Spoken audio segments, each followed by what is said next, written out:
Bonjour à tous et merci de nous rejoindre sur Futur TV pour cette nouvelle édition de la rédaction. Voici les titres de ce journal. Les propriétaires de camions entament une grève ouverte au port de Beyrouth. En cause, le projet de remblaiement du bassin numéro 4 qui doit être transformé en une aire de stockage pour les conteneurs. Benyamin Netanyahou critique l'action de la FNUL au sud-Liban alors que son armée est responsable de la mort d'un casque bleu espagnol la semaine dernière dans des tirs israéliens sur les fermes de Shebra. En Égypte, la chasse aux sorcières contre les frères musulmans se poursuit. Peine de mort confirmée pour 183 partisans de la confrérie accusés d'avoir tué des policiers et un 4e procès pour le président déchu, Mohamed Morsi. Et à suivre également dans ce journal, Dominique Strauss-Kahn devant la justice pour proxénétisme aggravé. 4 ans après l'éclatement de l'affaire Carlton, le procès s'est ouvert à Lille ce lundi et doit durer 3 semaines. 14 prévenus vont comparaître, dont l'ancien directeur du FMI. Les propriétaires de camions lancent une grève ouverte au port de Beyrouth. En cause, le projet de remblaiement du bassin numéro 4 du port. Le syndicat des propriétaires de camions a indiqué que la grève se poursuivra jusqu'à ce que le Conseil des ministres trouve une solution. Il est prévu que le bassin numéro 4 soit transformé en une aire de stockage consacrée aux conteneurs en attente de sortie du port. Les autorités portuaires affirment que ce projet est indispensable pour l'avenir du site qui frôle aujourd'hui l'engorgement. De son côté, le syndicat exige son arrêt, craignant pour l'activité de ses quelques 1500 membres. Il y voit une menace pour le transport conventionnel de marchandises à Beyrouth. Les messages de condoléances et les appels à l'unité se multiplient au lendemain de l'attentat contre un bus transportant des pèlerins chiites libanais qui se rendaient au mausolée de Zainab dans le centre de Damas. Une attaque revendiquée par le Front al-Nosra et qui a fait 6 morts, tous des Libanais originaires de la banlieue sud de Beyrouth, fief du Hezbollah. Le Parti de Dieu qui a dénoncé une attaque terroriste servant les intérêts d'Israël. Les pèlerins se rendaient au mausolée de Zainab, la fille de l'imam Ali, au lieu de l'islam chiite. Leur bus a explosé non loin d'un souk, celui de Hamadiyeh, au cœur de la capitale syrienne. Bilan, 9 morts, dont 6 Libanais. Il y a aussi 20 blessés. Cette attaque, signée le Front al-Nosra, la branche syrienne d'Al-Qaïda, avait pour objectif de venger les sunnites en Syrie et en Irak. C'est ainsi que les islamistes l'ont présenté sur leur compte Twitter. Pour le groupe fondamentaliste, l'engagement du Hezbollah aux côtés du régime de Damas et ses actions militaires contre le peuple syrien ne resteront pas impunis. L'administration Assad et le Hezbollah ont dénoncé une attaque terroriste exécutée par des criminels extrémistes sunnites servant les intérêts d'Israël. Ce matin, et avant de s'envoler pour le Caire, le mufti de la République, Cheikh Abdellatif Darian, a tenu un point de presse lors duquel il a vivement condamné l'attaque. Cette attaque va à l'encontre de toutes les valeurs humaines, religieuses et morales. Nous condamnons vivement cet attentat, quelle que soit l'identité de ses auteurs. C'est un crime. La situation au Liban nécessite un engagement pour l'unité nationale et envers les dialogues entre toutes les parties libanaises. De son côté, le chef spirituel de la communauté druze, Cheikh Naïm Hassan, a appelé à l'unité et à la solidarité pour faire face aux dangers qui menacent la région. L'alliance du 14 mars abonde dans le même sens. L'unité entre les différentes factions libanaises est essentielle pour protéger le Liban des répercussions des crises régionales. Des crises qui tentent, selon l'Alliance, à se transformer en guerre civile. Pour le 14 mars, le Hezbollah porte la plus grande part de responsabilité dans le développement de ces événements. L'ensemble de la classe politique libanaise et les chefs religieux ont présenté leurs condoléances aux familles des victimes qui organisaient cet après-midi les funérailles de leurs proches dans la banlieue sud de Beyrouth. Benyamin Netanyahou critique l'action des militaires de la FNUL déployés dans le sud du Liban, quelques jours après la mort d'un casque bleu espagnol tué par des tirs israéliens. Lors d'un entretien téléphonique avec Ban Ki-moon, le Premier ministre israélien a souligné que les soldats de l'ONU ne rendent pas compte du trafic d'armes dans le sud. Il accuse la FNUL de ne pas appliquer la résolution 1701 du Conseil de sécurité de l'ONU, adoptée au lendemain de la guerre menée par Israël contre le Hezbollah en 2006. 2 soldats israéliens ont été tués et 7 autres blessés mercredi dernier par des tirs du Hezbollah près de la frontière avec le Liban. En représailles, Tsahal a bombardé plusieurs villages du sud Liban où se trouvent des positions de l'armée libanaise, mais aussi de la FINUL. Si Israël n'a pas officiellement reconnu être responsable de la mort du militaire espagnol, une enquête commune avec Madrid va quand même être menée. En Égypte, la chasse aux sorcières anti-frères musulmans se poursuit. Ce matin, un tribunal a condamné à mort 183 partisans de la confrérie, interdite et classée comme terroristes par le régime d'Abdel Fattah el-Sisi.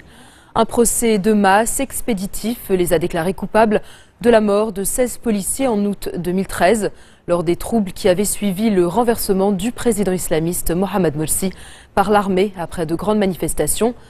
Morsi lui-même n'est pas en reste. L'ex-président, issu des frères musulmans, élu après la révolution de 2011, est déjà jugé dans 3 procès et passible de la peine de mort. Le 15 février, un 4e procès s'ouvrira contre lui, cette fois pour espionnage. La Tunisie a un nouveau gouvernement. Le Premier ministre en a annoncé la composition ce matin. Une large coalition dominée par le vainqueur des dernières législatives, à savoir le parti Nida Tounes, mais qui compte aussi des représentants de son rival islamiste Ennahda. Pour Habib Essid, il s'agit d'élargir la composition du cabinet avec l'entrée d'autres partis. Dans un instant, les États-Unis dans toute leur démesure avec le 49e Super Bowl, le rendez-vous sportif annuel par excellence. C'est en fin de journal.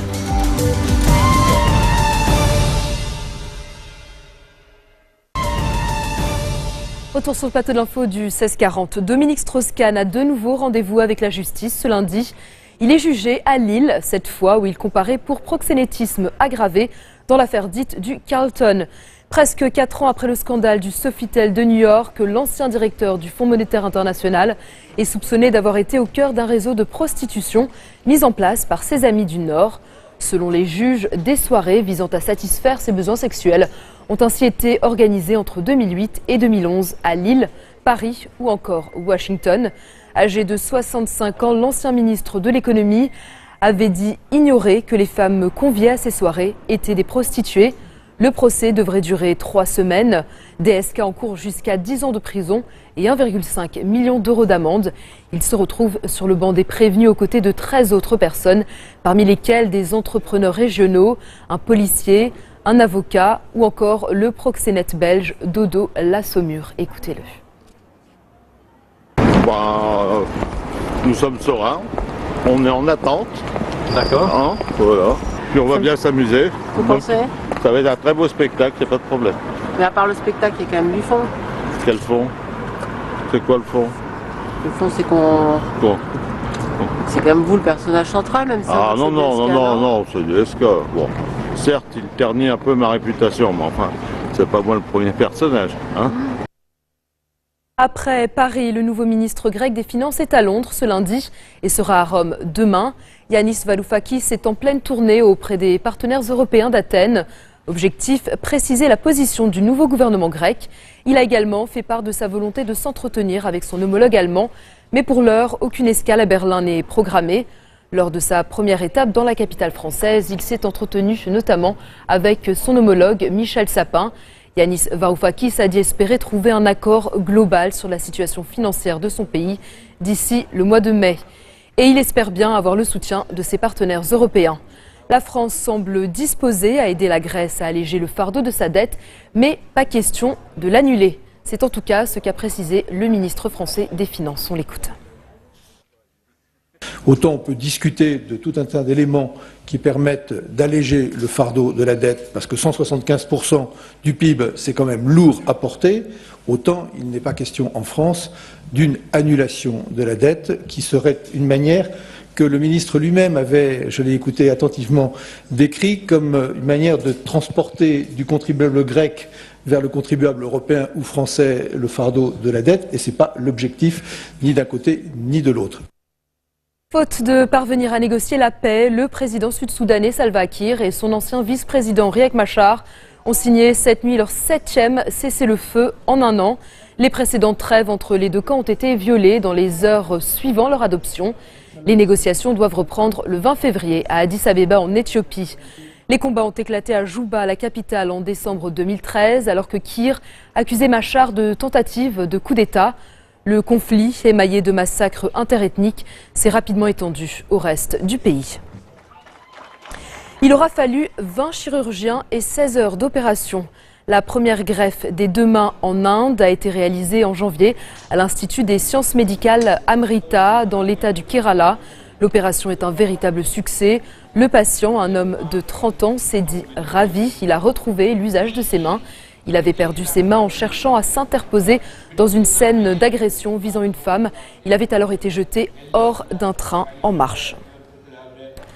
Grosse tempête de neige dans le Midwest aux États-Unis et au-delà. C'est la 2e en une semaine qui frappe le pays. À Chicago, plus de 20 cm de neige sont tombés hier. Il a fallu procéder au dégivrage d'avions à l'aéroport où plus de 1300 vols ont été annulés. Au total, ce sont plus de 1500 vols qui ont été supprimés à travers le pays. Une galère pour les passagers affectés. Pour d'autres, le cauchemar s'est produit sur l'autoroute, notamment dans le Nebraska, où la neige a provoqué des accidents. Dans le Dakota du Sud, une femme a perdu la vie quand sa voiture a dérapé sur une route verglacée. Des écoles publiques sont fermées ce lundi à Chicago, Détroit, Rhode Island et entre autres Boston. Boston, la capitale du Massachusetts, où 30 cm de neige sont attendus, alors que la semaine dernière, une 60aine de centimètres étaient déjà tombés.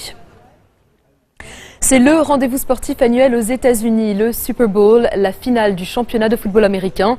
Cette 49e édition a été une soirée de folie à Phoenix, en Arizona, avec une victoire magnifique des New England Patriots. L'équipe de Boston remporte son 4e titre face aux Seattle Seahawks, champions 2013. Les Patriots qui ont compté jusqu'à 10 points de retard se sont finalement imposés 28-24. Une victoire qui a permis à l'emblématique quarterback de l'équipe, Tom Brady, de soulever son 4e trophée. Et comme à l'accoutumée, le spectacle n'était pas que sur le terrain. Pour le traditionnel show de la mi-temps, les 110 millions de téléspectateurs américains ont pu admirer la chanteuse pop Katy Perry, mais aussi la rappeuse Missy Elliott et Lenny Kravitz. Regardez.